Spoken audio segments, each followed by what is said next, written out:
When you look around Major League Baseball right now, one of the most exciting young offenses is the Athletics. You've got Shea Bangaliers behind the dish, who had a breakout last season in the outfield from left to right. Z Brody, my only advice to you is, you better not blow this. Do not screw this up. Do not screw this up. Do not screw this up. Do not screw this up.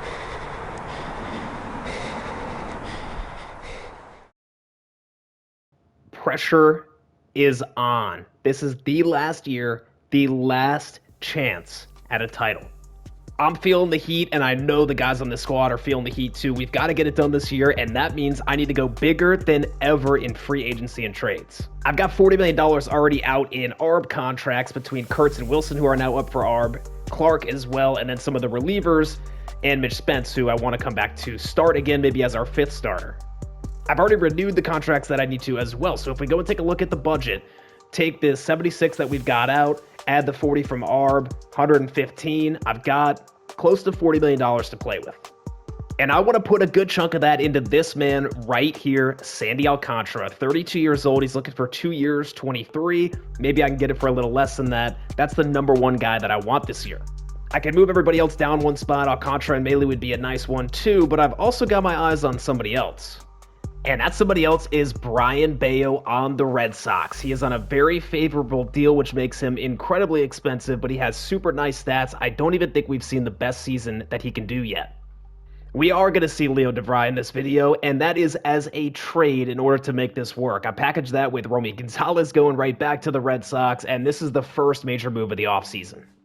We have no time to sit around and wait for prospects coming up. No matter how good they are, we have got to truly go all in and put everybody we can on the team now.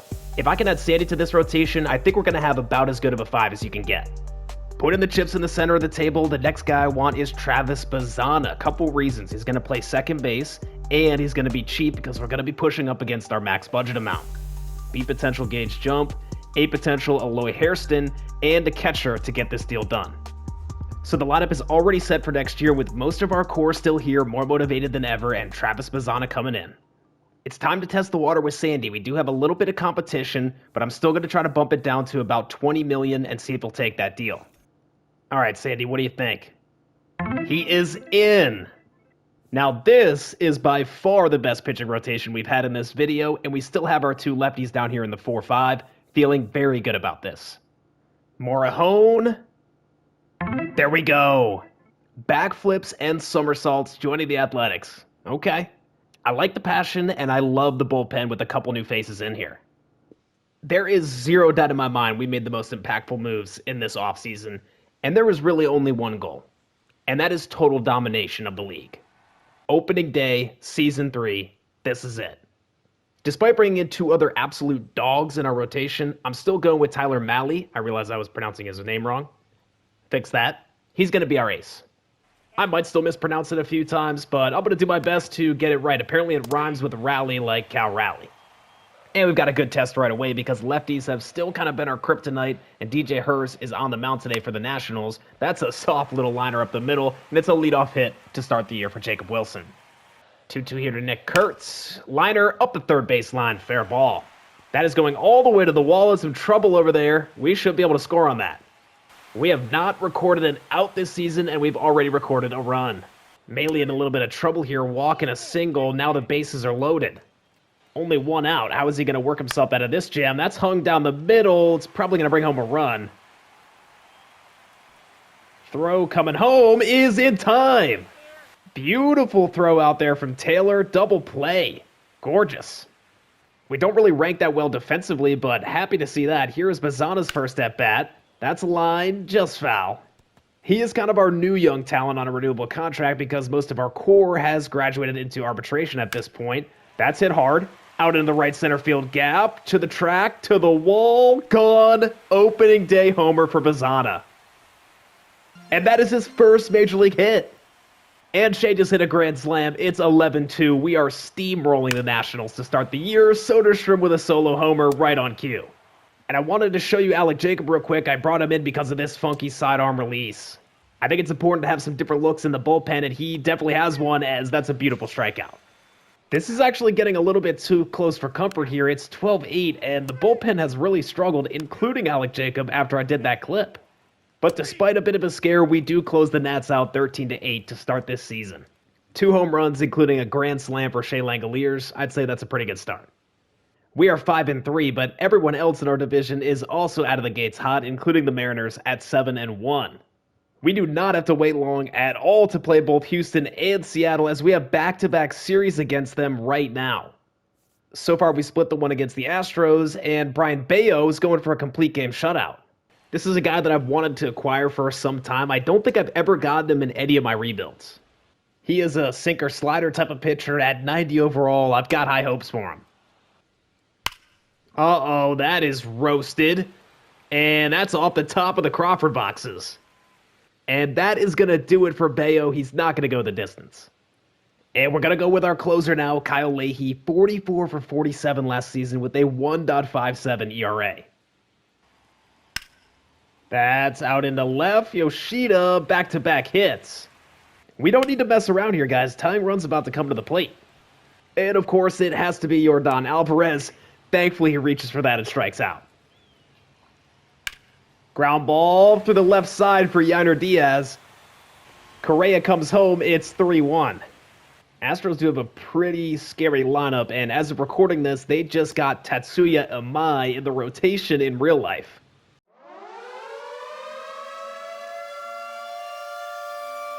They took the division from us by 1 game last season. I do not want that to happen again. 2 down. The job is still not finished here. Jesus Sanchez at the plate absolutely kills righties, but Leahy strikes him out. We get the job done. I'll admit I was holding my breath there a little bit, but it was still a nice start from Brian Bayo, and we do end up winning the series before we go take on Seattle, and so far we've split that series. I know a lot of you love scouting and drafting, but I think that's a secondary storyline for us this season, so I'm only going to show anything notable. I started by looking at this power-hitting third baseman, and he's promising. And as always, in the background, I'll be discovering and scouting starting pitchers by region. But like I said on opening day, the main storyline is trying to just dominate this regular season. And Nick Kurtz is coming to the plate here, down 1 with 2 on and 2 out. He is batting over 400 with runners in scoring position in the early going of this season, not able to get the job done here. Alvarado is tough, though. Another quality start from Brian Bayo, but he gets the loss this time. We haven't really gotten hot yet, just kind of alternating wins and losses, but somebody else has gotten hot, and that's the Mariners. They are 17-3. Looks like pretty much the exact same roster here that knocked us out last season, with one addition, and that's third baseman Ryan McMahon. If there's any pitching staff that's better than ours, it's this one right here, and they even called up Cade Anderson this season. And I said I wasn't going to update too much on scouting, but I have to. There is a two-way talent in the top 10, Manny Gonzalez. Looks like an elite outfielder along with being a really good starting pitcher. God, if you can hear me, just this one time, let this guy fall to our pick. Still just playing okay as we finish out April here. We lost 4 in a row. We got swept by the Twins, but the mighty have fallen. The Mariners are 2-8 in their last 10, although the Astros are surging. Brett Rooker has been on a tear, almost a 1.2 OPS in the early going here. 14 home runs in 32 games. He's got more RBIs than games played. I'm also very excited to see Travis Bazzana with almost a 1.1 OPS, but for some reason he's only played 12 games, and I didn't get notified of any injury. He's in both of our lineups. I'm not sure what's going on there. So far, Maley and Bayo have been excellent, but Sandy's struggling, and so is Freddie and Jamie. The middle relievers have been good, but both of our setup guys, including Adrian Morahone, are not doing too well in the early going, but it's way too early to make any takeaways. Bases loaded against St. Louis, who I have poached quite a few players from throughout this series. The Cardinals are still climbing out of a massive rebuild, and Brett Rooker is at the plate here, who I showed you is going absolutely nuts. 1-2 pitch, lined into the gap. He's so hot right now. There is nothing you can get by him. Throw comes home. He just cleared the bases. MacArthur shuts things down, and we win 8-4 in extras.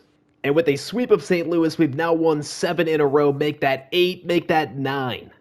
And by the way, I'm done scouting the international region for now, and this two-way player is ranked 2nd in the class.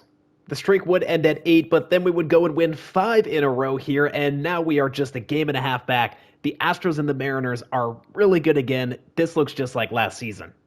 We do continue to be the best scoring offense in the league, so no complaints there. However, the Astros and the Mariners have the edge on us in ERA. They're in first and third, and we're in sixth. Arnold, Cabral, and Alcantara seem to be riding the ship a bit. Bayo's gone cold, but Mailey, our ace, has stayed hot. And this is great to see. Sandy is just 1 out away from a complete game shutout. That's a line drive through the left side. However, he's still only at about 80 pitches. Bayo was not able to get it done, but there is no reason that Sandy should be pulled from this game. We're up 7-0. Nate Lowe, long ball's legend, is down 0-2, and he strikes out on a curveball. 11 Ks for Sandy. If our rotation gets things going, there is not much that's going to stop us this year. And yes, that includes Houston and Seattle. We're taking on Houston now. We win the first game, lose the second, and now the bases are loaded here. We are at home. There's 1 out, and Travis Bazzana is at the plate. Runners are going. It's a squeeze play, but it's foul. The CPU does really like to run that play, but that is a good spot to do it, and here's another good spot to do it. That's an easy walk-off. We'll take him any way we can get him. Doesn't have to be pretty. Brian Bayo with a good start here again. 7 innings pitched, no earned runs. And finally, after that win, we have superseded the Astros and the Mariners. We are in first place. Well, I didn't anticipate it, but I've got to do another scouting update here because we just found the 4th-ranked player in the class, second baseman Carlos Saldana. 21 years old out of the DR. He looks really good. I'm going to throw him on the board. I do maybe want to check in on Will Hodge, but he's the type of prospect that's too good to be true. That defense is just way too high. Probably can't hurt to scout him for a week, but for sure I need to scout Carlos Saldana as soon as possible. And would you look at that, Carlos Saldana is the number 1 ranked player in the class. High floor, high ceiling. That does make me feel a little bit better that we're almost definitely going to miss out on the two-way player. It's not a guarantee, but Discovery guys have a much better chance of falling to my later pick. Deja vu, bases loaded again for Rooker. He is 2 for 4 today, still batting .340 on the season, but Randy Rodriguez gets him. That's a great relief pitcher. Here comes Shea. He's got the best batting average so far out of this series, .273, and Shea with a no-doubt grand slam in the bleachers. 14th home run of the year, none bigger than that so far. Grand slam. That is a great way to finish off May. We're 38-23, still jockeying for position. We remain the most effective offense, but the Braves are right behind us now. As our starters have gotten hot, though, we're now second in ERA, just behind the Astros. I just figured out why Bazzana's not been playing. I've had him at third base. He cannot play third base. And because of that, our backup catcher has played 59 games since he can play third base. I have been kneecapping our offense for this entire season so far, and we're still just a game out of the division. And now as I'm about to head into the draft, we are in first place again, tied with the Astros. It has been such a similar storyline to last year. 3-horse race at the top. There is an obvious favorite for who I want here in this draft. Probably a 1% chance or less that Manny Gonzalez falls to us. He really should go number 1 overall. I have found two-way players to be very rare lately. I used to find more of them. It would be a miracle if we could get Manny Gonzalez. If I can't get him, the good news is I do have Carlos Saldana, the number 1 player in the class, who is Discovery and has a better chance of falling to the 21st pick, but it is no guarantee. This was his MLB ranking here before scouting, number 13, and there he goes to the Rays, one of our enemies. It was going to have to be a miracle, but man, this is like the one that got away. Even though he's Discovery, I don't really want to take the chance of losing him, so we're going with Carlos Saldana. Since I traded away Leo DeVry, I think it makes sense to take this guaranteed high potential shortstop, get a new one in the farm system. And now I'm going to take this late round gem first baseman, Dan Carroll, and I'm going to finish out the draft with a bunch of pitchers. Kurtz is an all-star here again in 2028. He has 21 home runs, 59 RBI. Definitely not on the same pace as he was last year. OPS 922, still fantastic. Brent Rooker remains our biggest offensive threat here. He's also an all-star, 942 OPS. He's got 29 home runs and 87 RBI. I am glad to see that our big free agent lefty, Morahone, has really righted the ship. 12 holds now, 40 innings, 2.68 ERA. The best arm in the bullpen is long reliever Xavier Curry. 33 innings, which is not a lot for long relievers, but he does have a 1.62 ERA. And we're about to go into back-to-back very big series here, going from Houston to LA right out of the break. LA looks like they might be the best team in the league this year, 63-34. If we can make it to the World Series, those are some potential matchups for us from the NL side of things. Leahy was able to get the save there in Game 2. We do end up winning the series, but not able to complete the sweep. Let's go face LA now. We win Game 1. We win Game 2. Can we sweep one of the best teams in the league? We cannot, but we are very glad to have taken both those series. Once again, back at the top of the leaderboard, but it just keeps going back and forth. I don't really like the trading block this year. I don't see anyone that can really help us out. I do see Tyson Miller, though, who I traded for Alec Jacob, and he's got a 1.98 ERA for the Padres. Kind of unlucky considering Alec Jacob's ERA is almost at 4, but his stats are really good. I like him anyway. Arnold's got all of his options, so I'm going to actually send him down to AAA. Just struggling right now. Let's see if he can go figure some things out. And I will go ahead and bring back up Mitch Spence, who has a 2.15 ERA in AAA. That does mean we only have one lefty in the rotation now, but I think this is the right move for us. So I skipped past the trade deadline, decided to not make any moves here. We are in first place, 2 games up right now, and I didn't really plan on showing as much scouting and drafting, but I do feel pretty good about what our haul is going to be here, and that is a phenomenal draft. Almost makes me want to do another season with how good this draft is, because I want to see guys like Carlos Saldana play. 82 overall, 21 years old, right out the gate here with 95 potential. This is a super cool prospect. I don't find a lot of guys like this, let alone in Discovery. That is not as important as me finding the Rays here who took our guy, Manny Gonzalez. He ended up with 89 potential. I really thought this guy was going to have like 96 potential and be the Dominican Shohei. I don't feel as bad now. I think our pick is actually better. This is one of the better drafts I've had in a while. A really cool prospect with Saldana. Tons of high potential. Let's get back to the regular season. We got a bunch of AL East matchups coming up here. We don't play Seattle until a 4-game series at the end of August, and then we take on Houston late in September, and we finish off the season against Seattle. Should be another very close race here in the division, just like last year. We are getting hot right here. We just stormed through Tampa Bay and New York, winning both of those series, and now we're on a 5-game winning streak. We do end up losing it at 5, but we win this series against New York 3-1. We still cannot manage to separate despite being 80-51. And as this 4-game series gets underway here against the M's, we are still just a half game ahead of them. Mitch Spence is taking the mound today, and he's going to match up against Brian Wu. Should be interesting. Has not gone too well for him since I brought him up. We might as well get to know the Mariners again because there's a very good chance we'll be matching up with them at some point in the playoffs. Nice pitch by Spence. This has been Colt Keith's best year with us by far. He's got over a 900 OPS. He's gotten hot as of late, really filling in nicely. Right as I say that, he swings at a pitch that hits him.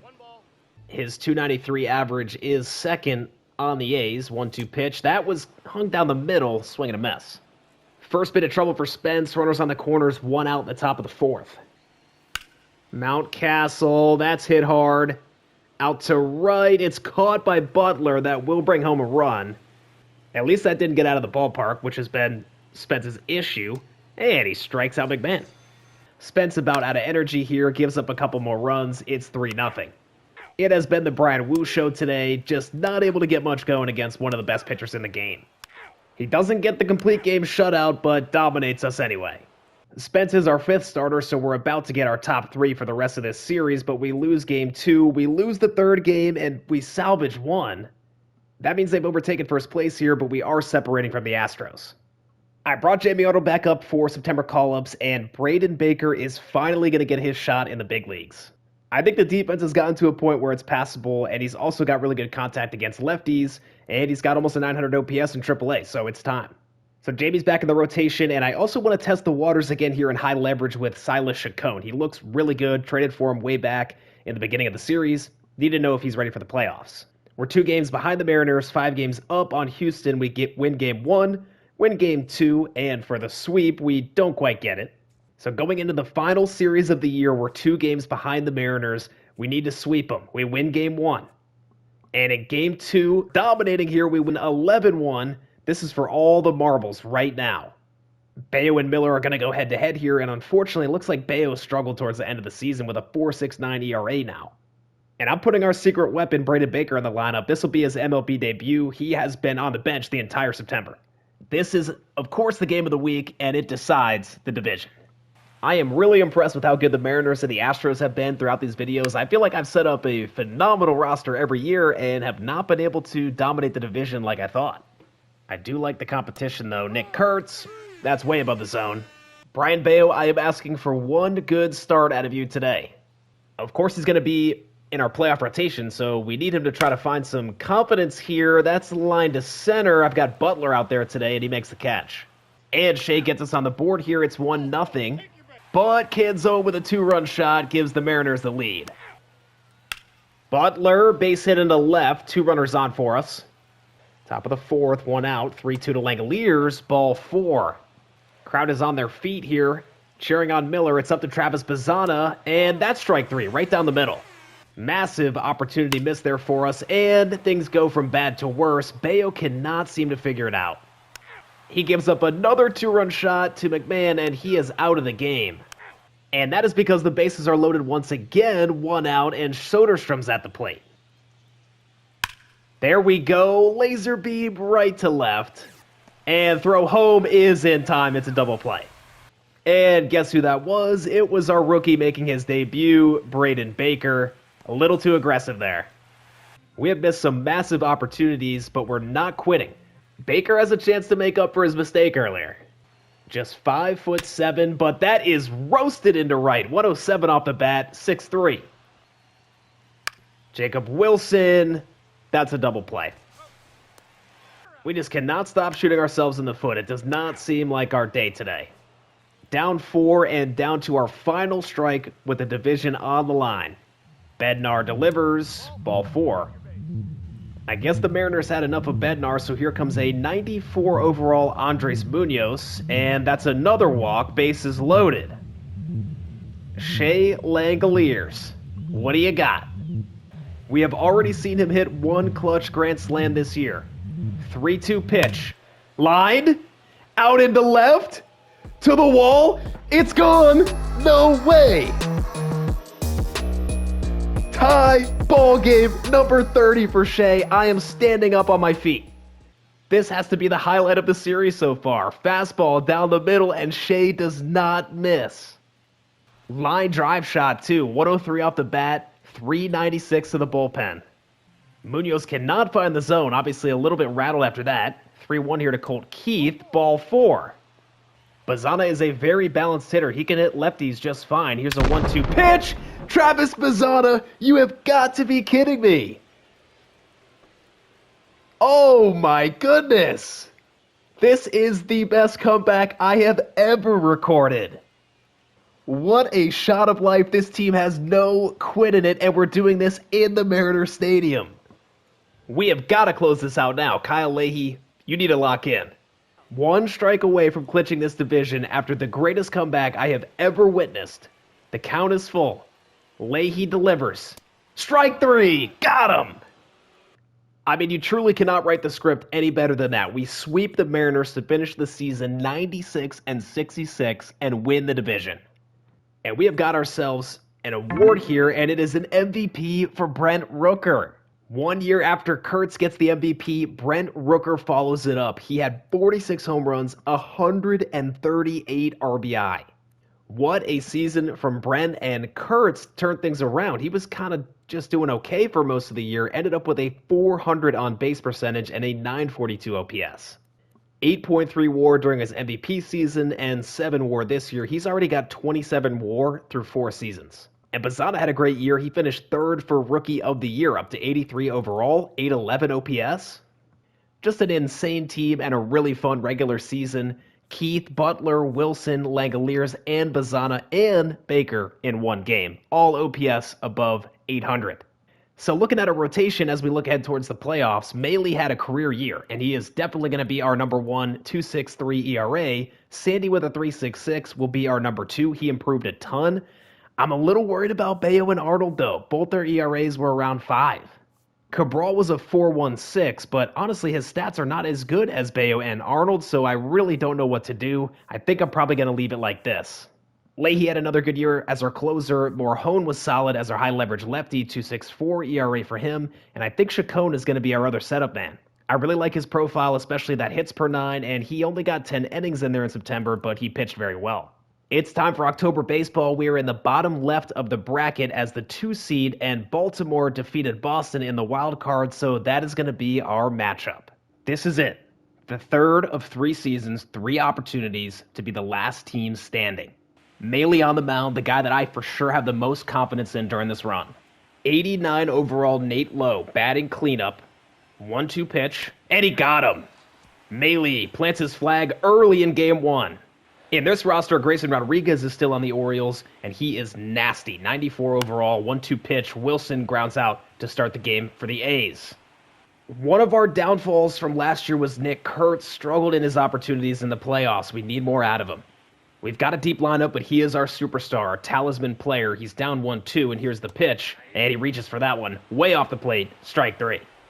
One of our other big power threats here, Tyler Soderstrom, 2 outs, 3-2 pitch, strike 3. I'd actually consider trading for Mayo, who was on the block in all 3 episodes of this series, but his contact hadn't quite rounded out yet. Here's a 2-2 pitch, strike 3. Malley just need one more out.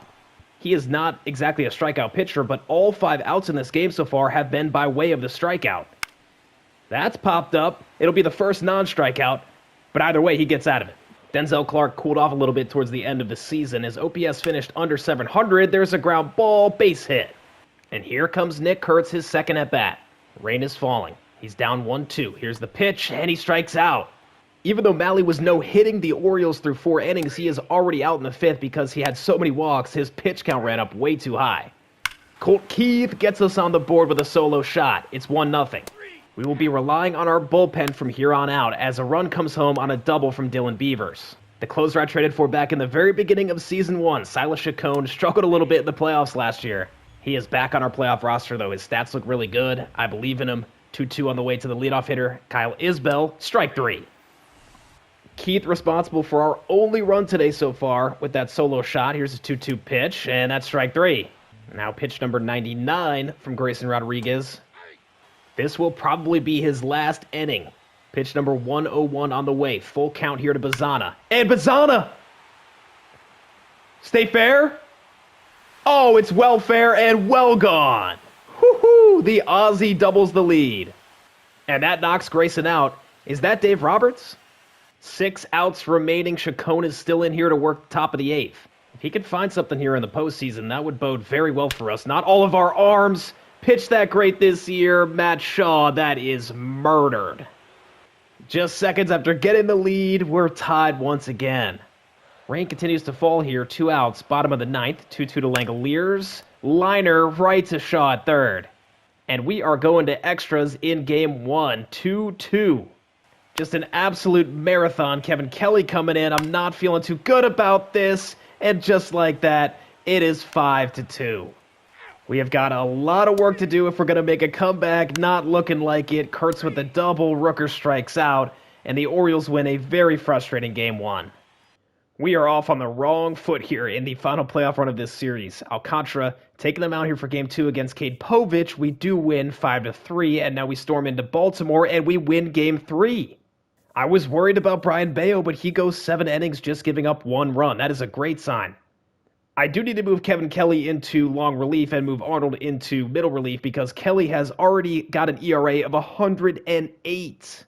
He has got fantastic stats and even added more Ks per 9 this year, but he is really blowing up here in the playoffs. Either way, we've turned the tide, and Game 4 of the ALDS here in Baltimore, we've got a chance to clinch. Can we get it done today and return to the ALCS? We'll have to go up against Chase McDermott. I'm not familiar with him. I think we've got a pretty good chance today. He is 80 overall and right-handed. That's our strong suit. 4.07 ERA, not great. Kurtz did get a home run in Game 3 of this series, which I simulated. Maybe he's starting to turn it around here in the playoffs. That's a lacer. In the left. Get up. That's going into the corner. 1 out double for Kurtzy. We've got a chance right out of the gate here. Rooker struck out, though. Soderstrom! Hanging curveball! See ya! Oh, my! That is way out to right center. That is how you set the tone in a clincher. Kurtz and Soderstrom team up for an early lead as Freddie Cabral takes the mound. At just 20 years old, he has got a chance to move us on to the ALCS. There's a punt, and that's caught by Langoliers. Not sure what Shaw was thinking there.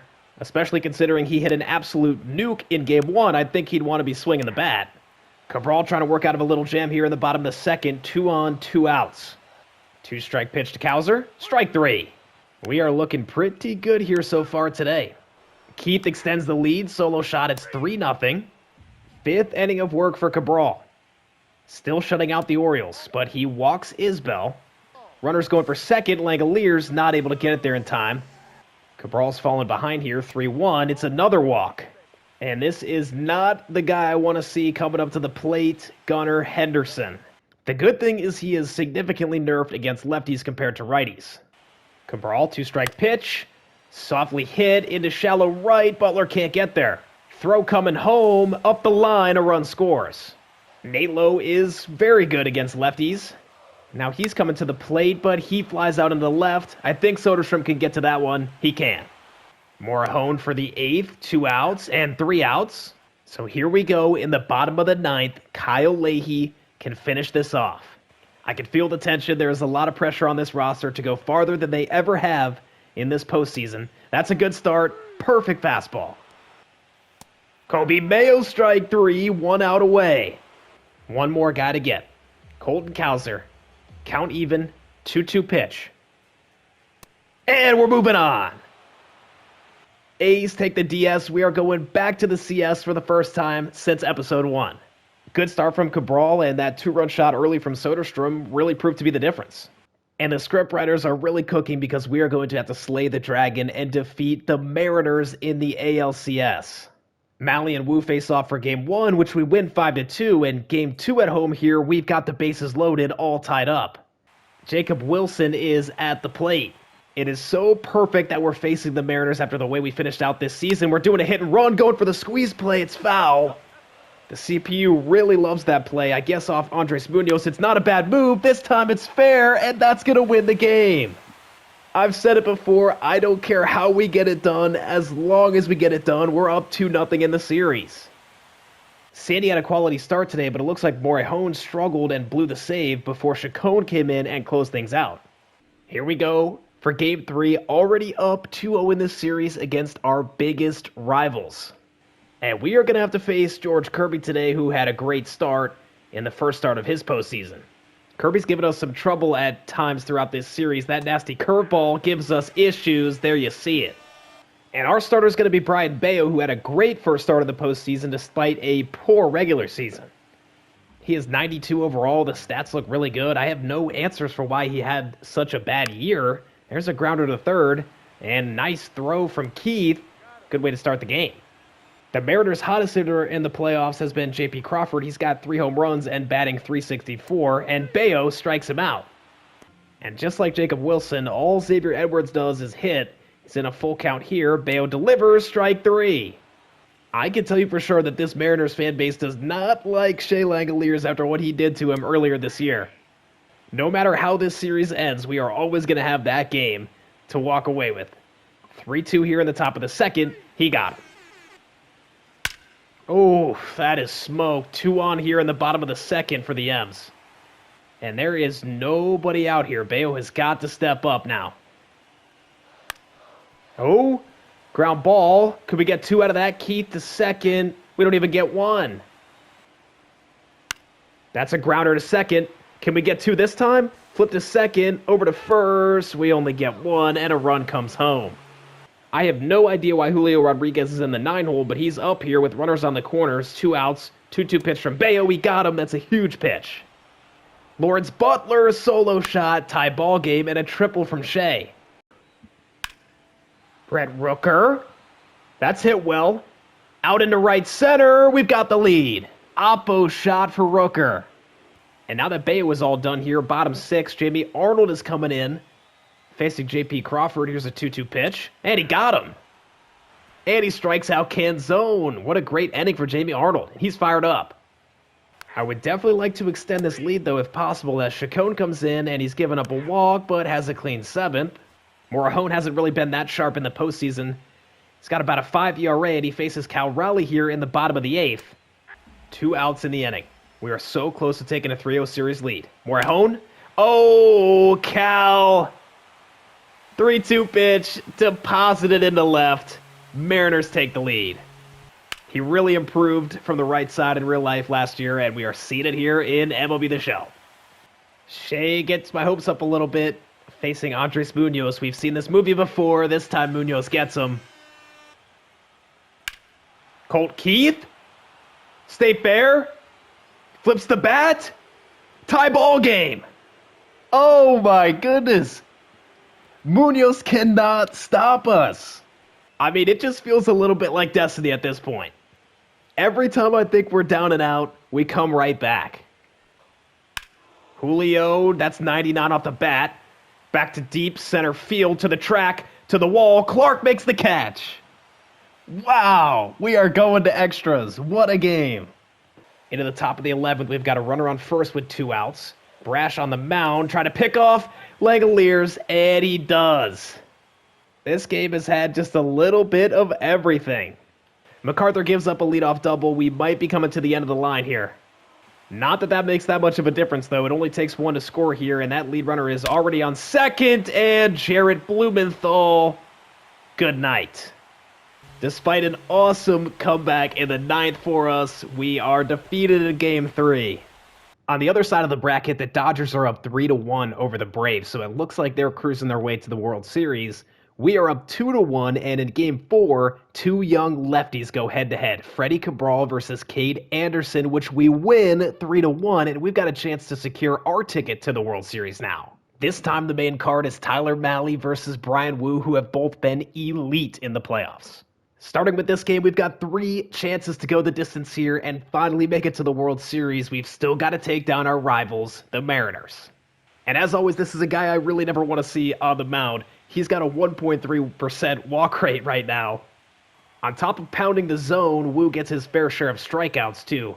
He's an excellent pitcher, and to start the game, Jacob Wilson is going to fly out into right. Nick Kurtz continues to struggle in the postseason, batting under 200 right now.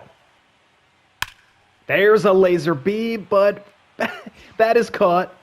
He's got a little bit of unluckiness on his side too.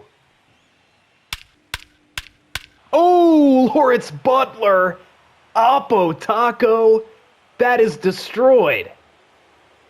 That is some serious power right there.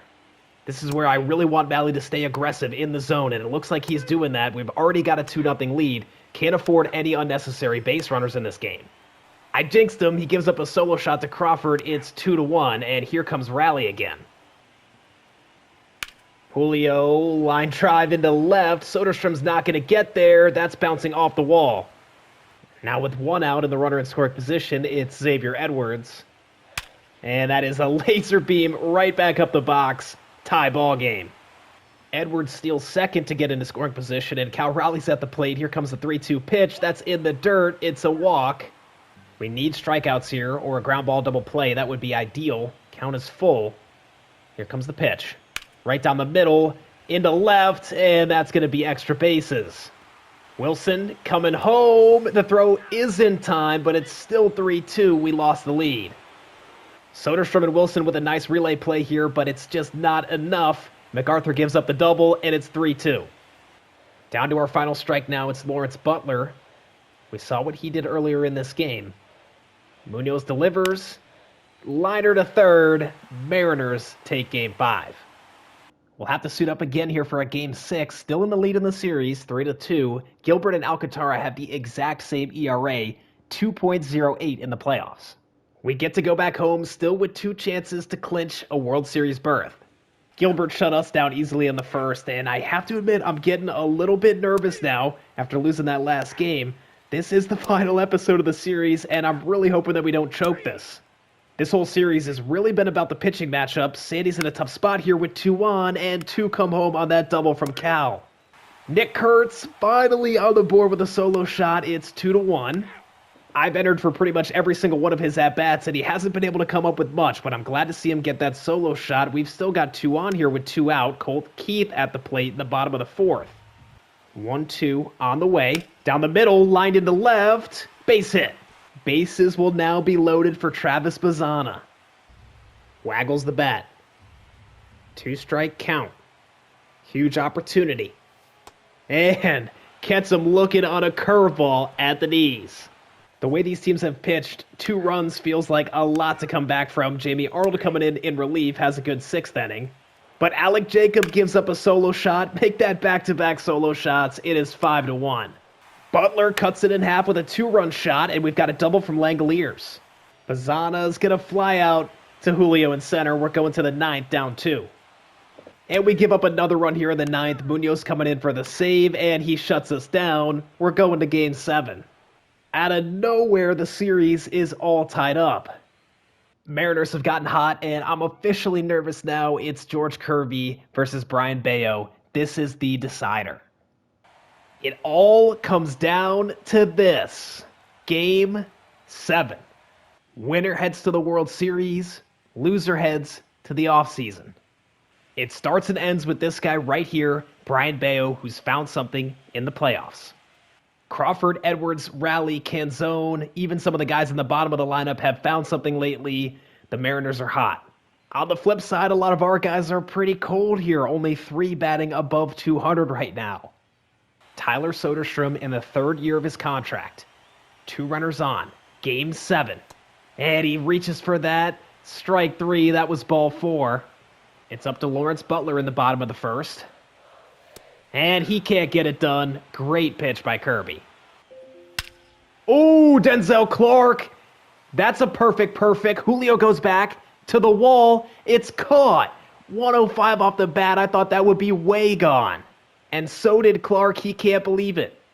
And there's the reason why right there. Wind is blowing in from dead center for Game 7. In most games, that would have been long gone.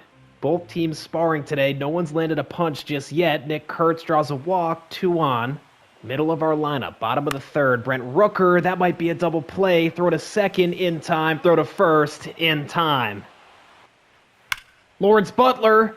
Stayed fair. Hooking. And it's just foul. I thought we were on the board. 3.3 feet outside the pole. 2-2 pitch here. And now he strikes out.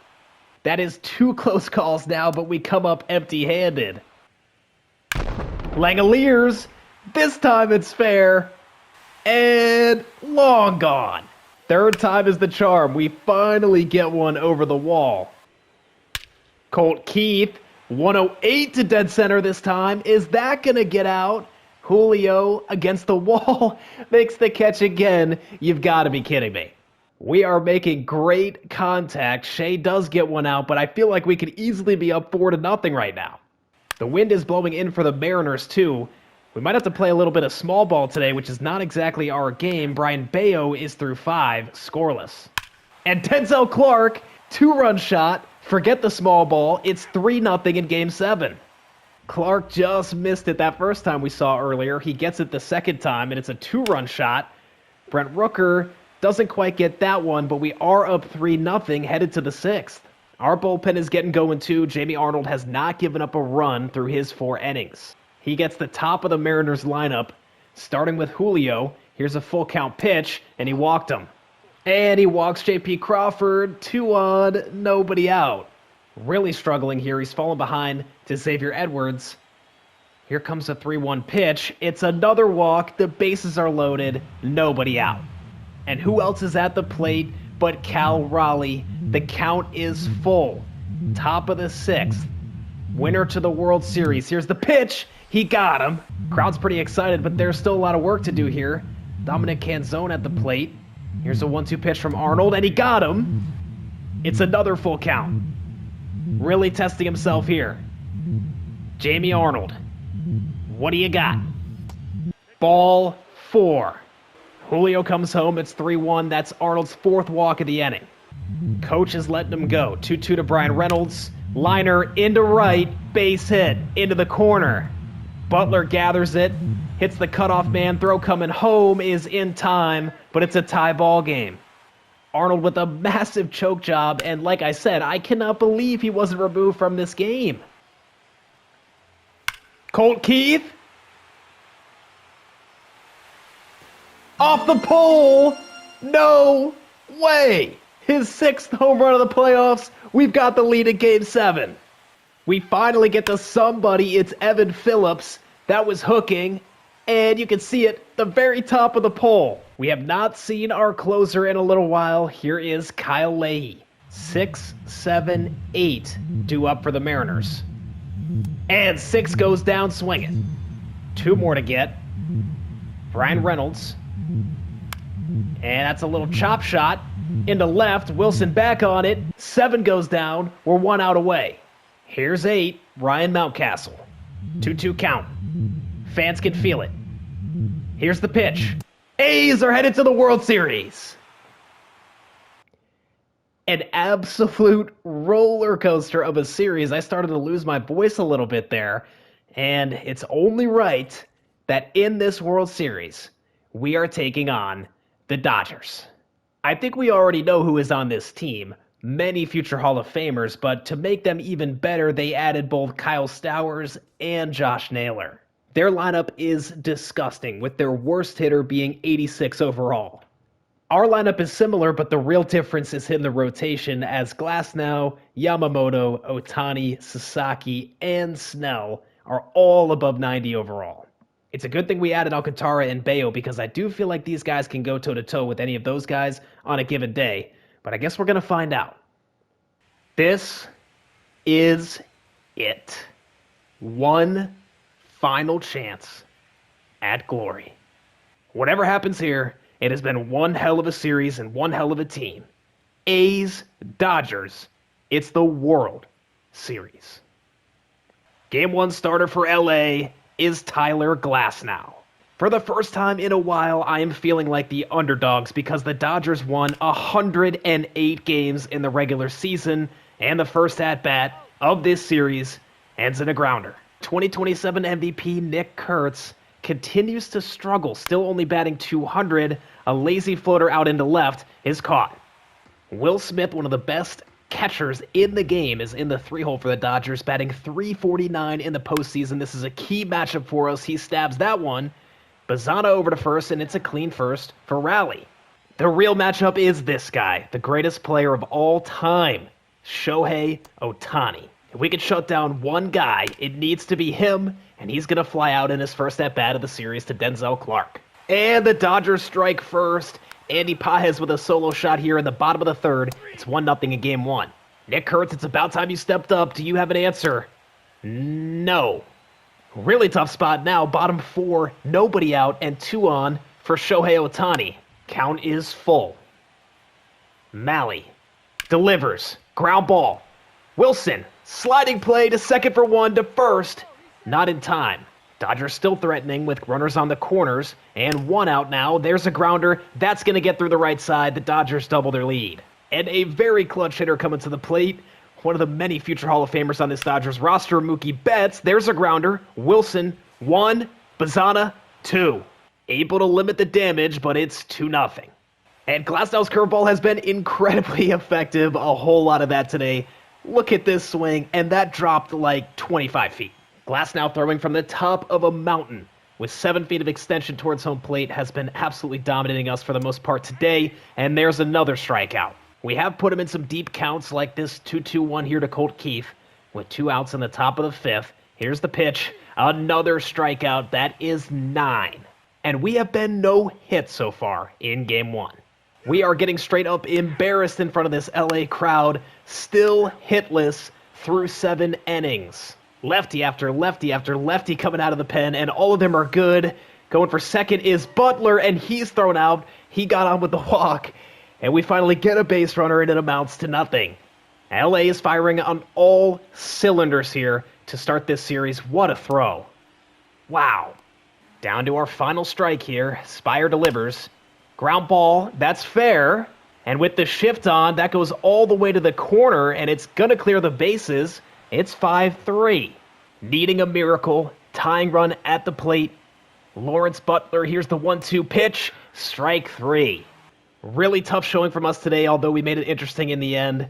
But the Dodgers take the early lead in the World Series. Very uninspiring loss there. I'm concerned already as we take on Yamamoto versus Game 2, which we lose 5-1. We do get to head home for Game 3, Alcantara versus Shohei. We do finally get a win and a chance to even the series. Freddie Capral gets the start against Roki Sasaki, which we lose, and our backs are against the wall.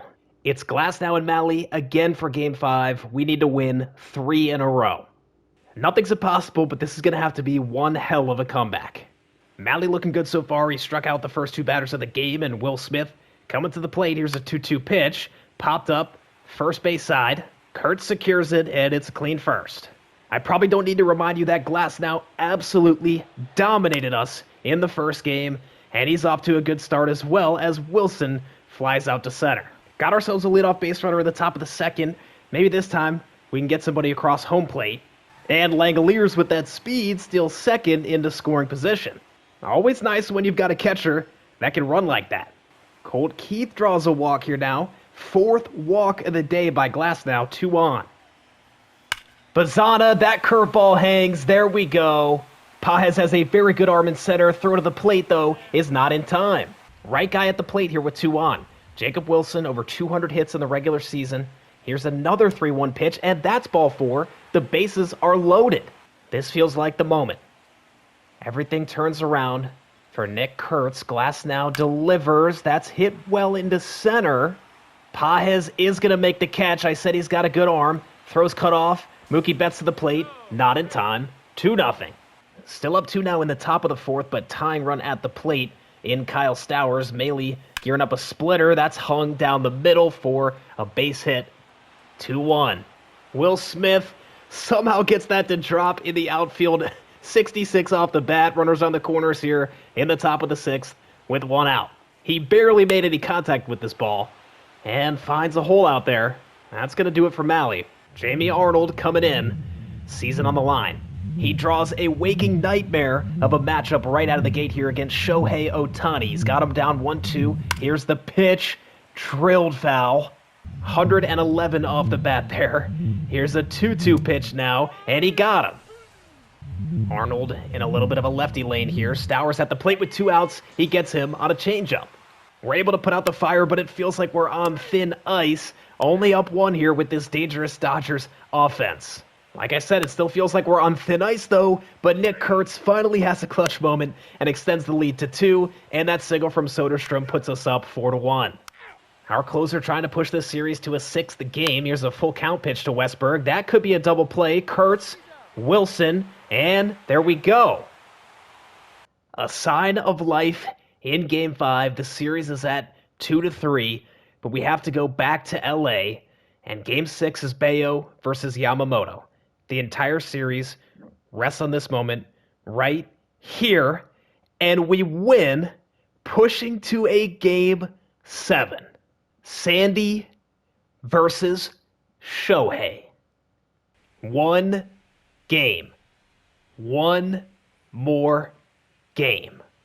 Back-to-back strikeouts for Ohtani to start Game 7. Rooker's down 1-2. Here is the pitch, and that's a base hit.